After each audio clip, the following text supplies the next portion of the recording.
नमस्कार दोस्तों, स्वागत है आपका आपके अपने YouTube चैनल। दोस्तों इस वीडियो में हम देखने वाले हैं पीएम एसएसबी छात्रवृत्ति परीक्षा के थ्रू विज्ञान के यानी कि साइंस के दोस्तों महत्वपूर्ण आईएमपी यानी कि इम्पोर्टेंट क्वेश्चन को दोस्तों। ठीक है, आपको इस वीडियो को शुरू से अंत तक वॉच करना है, वीडियो को बीच में स्किप नहीं करना है दोस्तों। 25 क्वेश्चन आपको कराएंगे और ये 25 क्वेश्चन बहुत ज़्यादा इम्पोर्टेंट होंगे। वीडियो को आपको शुरू से अंत तक वॉच करना है और वीडियो आपको कैसी लग रही है आपको कमेंट करके बताना है। ठीक है, चलिए क्वेश्चन को हम फटाफट पढ़ते हैं।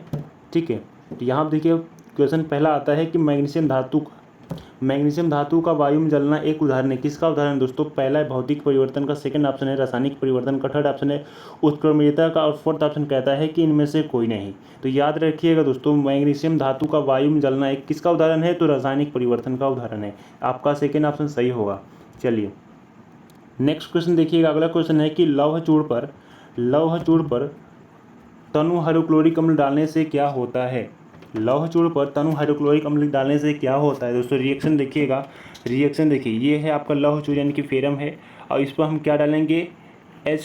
HCl यानी कि तनु हाइड्रोक्लोरिक अम्ल डाल दिए तो क्या होगा? FeCl2 बनेगा और H2 गैस बनेगा। क्या क्या बनेगा दोस्तों? तो इसको हम कहेंगे, इसका नाम होगा आयरन क्लोराइड और इसका नाम होगा हाइड्रोजन गैस। क्या क्या बन रहा है दोस्तों? Iron chloride, hydrogen gas, iron chloride, hydrogen gas. Option पढ़िएगा कौन ऑप्शन सही होगा दोस्तों। यहाँ पर पहला ऑप्शन कह रहा है कि हाइड्रोक्लोरिक गैस आयरन क्लोराइड, मतलब ये गलत है। सेकेंड ऑप्शन है कि क्लोरीन गैस एवं आयरन हाइड्रोक्साइड, ये भी गलत है। थर्ड ऑप्शन कहता है कि कोई अभिक्रिया नहीं होगी, ये भी गलत है। फोर्थ ऑप्शन कहता है कि इनमें से कोई नहीं, तो यही ऑप्शन आपका राइट होगा। ठीक है, क्या क्या बन रहा था दोस्तों? तो फेरम क्लोराइड बन रहा था और हाइड्रोजन गैस बन रहा था। ठीक है, जब लौह चूड़ पर हाइड्रोक्लोरिक अम्ल को डाला गया था। ठीक है, चलिए अगला क्वेश्चन देखिएगा दोस्तों। अगला क्वेश्चन है कि एसिटिक अम्ल दुर्बल अम्ल है, क्यों? कारण क्या है? ऑप्शन पढ़िएगा, इसके आयनन की मात्रा कम होती है। सेकेंड ऑप्शन कहता है कि इसमें पानी की मात्रा अधिक होती है। थर्ड ऑप्शन कहता है कि एक कार्बनिक अम्ल है और फोर्थ ऑप्शन कहता है कि अकार्बनिक अम्ल है। तो याद रखिए दोस्तों, जो एसिटिक अम्ल है, एसिटिक अम्ल दुर्बल अम्ल होता है। इसका कारण ये है कि इसका जो आयनन होता है दोस्तों वो कम होता है, मतलब ये आयनों में विघटित नहीं होता है। ठीक है, मतलब ये प्लस और माइनस आयनों में विघटित नहीं होता है, यानी कि आयनों में टूटने की जो क्षमता होती है, जो आयन की जो क्षमता होती है वो कम होती है। ठीक है, इसलिए इसको दुर्बल अम्ल कहा जाता है। ठीक है ना।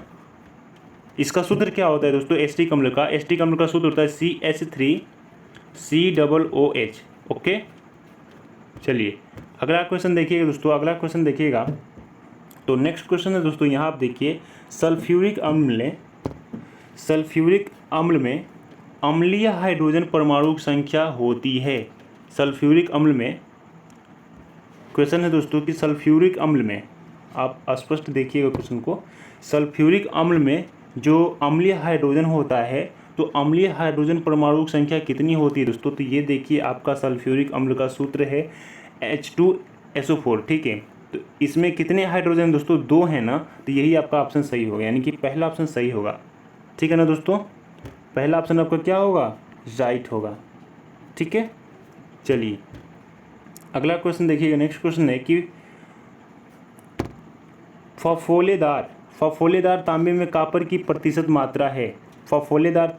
फफोलेदार तांबे में कॉपर की प्रतिशत मात्रा है। तो याद रखिएगा, कॉपर की प्रतिशत मात्रा 97 से 98% होती है।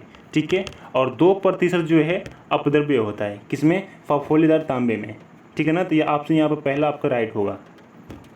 याद रखिएगा, फफोलेदार तांबे में जो है कॉपर की जो प्रतिशत मात्रा होती है वो 98% होती है। ठीक है ना। ओके दोस्तों, चलिए नेक्स्ट क्वेश्चन है कि कॉपर पाइराइड को वायु में गर्म करके सल्फर को दूर करने की क्रिया को क्या कहते हैं?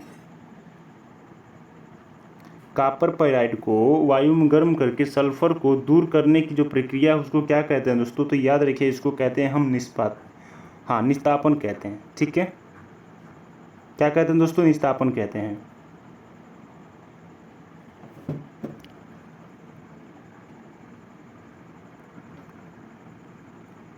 ठीक है, ये दोस्तों थोड़ा सा डाउट में चल रहा है, क्वेश्चन दिमाग में नहीं आ रहा है समझ में। आप कमेंट करके बताइए राइट आंसर है कि गलत, निस्तापन होगा कि प्रगलन होगा।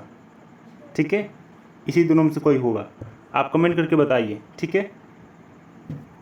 चलिए अगला क्वेश्चन देखिएगा कि निम्नलिखित में से क्षारीय धातु है, निम्नलिखित में से क्षारीय धातु, याद रखिए दोस्तों, क्षारीय धातु आपका पोटेशियम है, सोडियम है, लिथियम है, ठीक है, बेरिलियम है, ये सभी दोस्तों क्षारीय धातुएं हैं, रोगोडियम है, ठीक है। तो ऑप्शन देखिएगा सोडियम, बेरियम, बेरिलियम, एल्यूमिनियम, यह सभी। तो यहाँ पे जो सोडियम होगा दोस्तों, जो सोडियम होगा वो आपका क्या होगा, क्षारीय धातु होगा। यहाँ पे बेरिलियम दिया है, एल्यूमिनियम दिया है, मतलब ये सभी होगा। यहाँ पे जो ऑप्शन आपका चौथा है वो राइट होगा, ठीक है। चलिए अगला क्वेश्चन देखिए दोस्तों, अगला क्वेश्चन है कि प्रकाश संश्लेषण क्रिया में,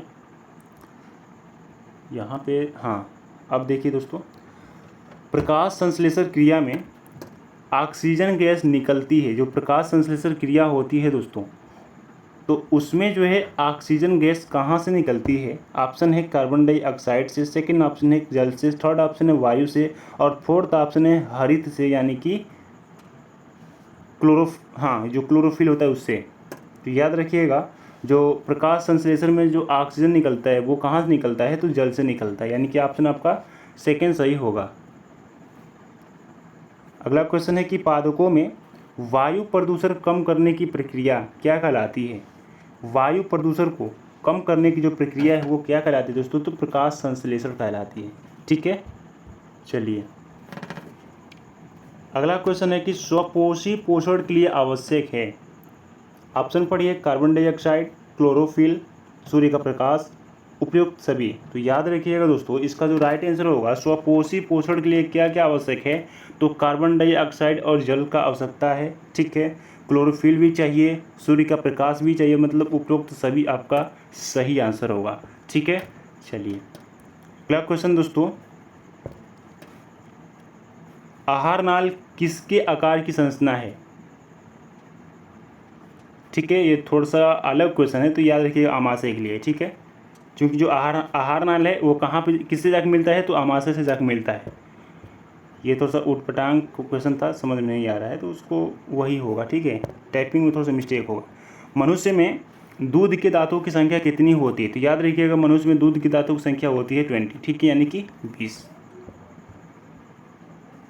मनुष्य के प्रत्येक जबड़े में चर्वरक, यहाँ पे जो है चारक नहीं बल्कि चर्वरक रहेगा, चर्वरक दांतों की संख्या कितनी होती है, आप कमेंट करके बताइए। पहला होगा मतलब कि 6 होंगे, 5 होंगे, 4 होगा, हाँ 3 होगा कि 4 होगा। तो याद रखिएगा दोस्तों, हम बता दें, मनुष्य की जो दांत होता है टोटल कितना होता है, 32 होता है कि नहीं।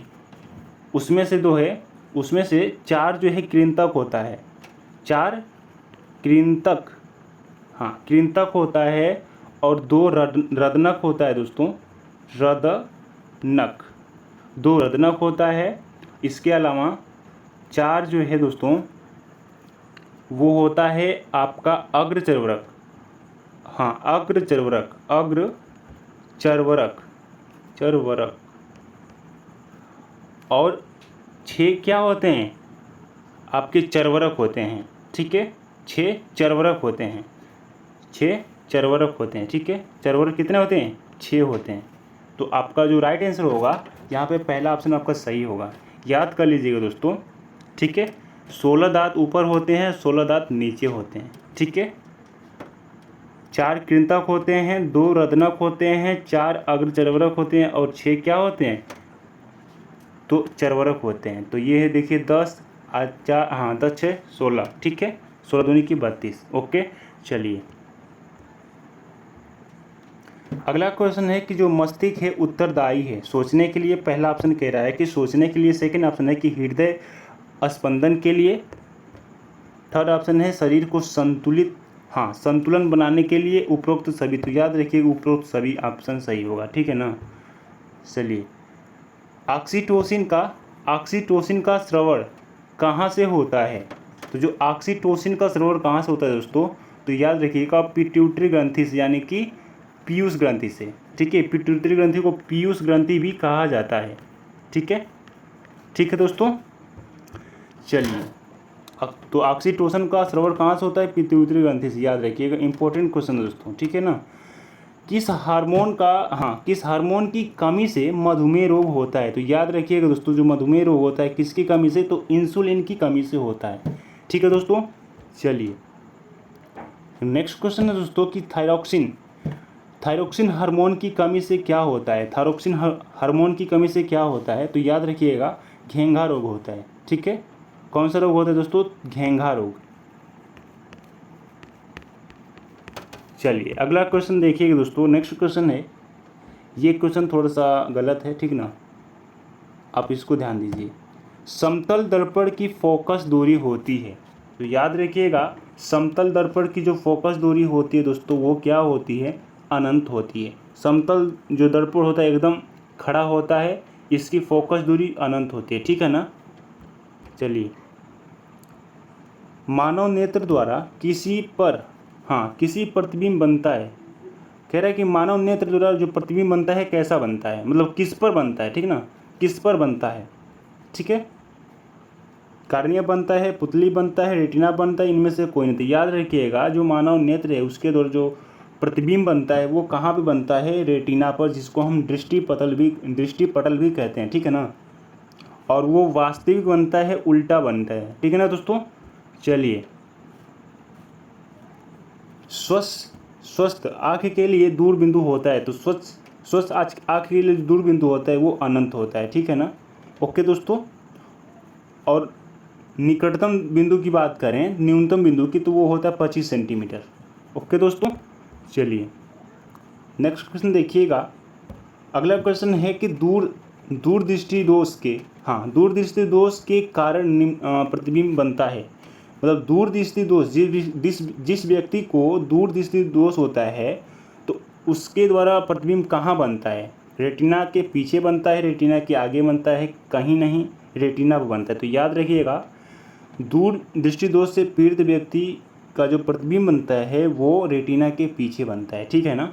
ओके दोस्तों। चलिए, तो अगला क्वेश्चन होगा कि प्रतिरोध का मात्रक क्या होता है? ओम मीटर होता है कि ओम होता है कि एम्पियर होता है कि ये सभी होता है? तो याद रखिए कि ये सभी तो होगा नहीं, प्रतिरोध का मात्रक होता है ओम, और सिंबल ये होता है, ठीक है ना। सिंबल किस तरह का होता है? तो इस तरह का होता है। चलिए, अगला क्वेश्चन है दोस्तों कि प्रतिरोध विद्युत धारा का एसआई मात्रक होता है। एसआई मात्रक होता है, तो याद रखिएगा, विद्युत धारा का एसआई मात्रक होता है एम्पियर, ठीक है। ठीक है दोस्तों। तो आपका जो 25 क्वेश्चन दोस्तों वो कंप्लीट हो गया। उसमें से 1 से 2 क्वेश्चन थोड़ा सा टाइपिंग मिस्टेक थे दोस्तों, ठीक है। तो यदि वीडियो के लास्ट में आ गए हैं तो आप वीडियो को लाइक कर दीजिए, ठीक है। और वीडियो को कमेंट कीजिए दोस्तों कि सभी क्वेश्चन समझ में आए कि नहीं, और कितने क्वेश्चन का आंसर आपको मालूम थे, ठीक है दोस्तों। चलिए, thanks for watching my video.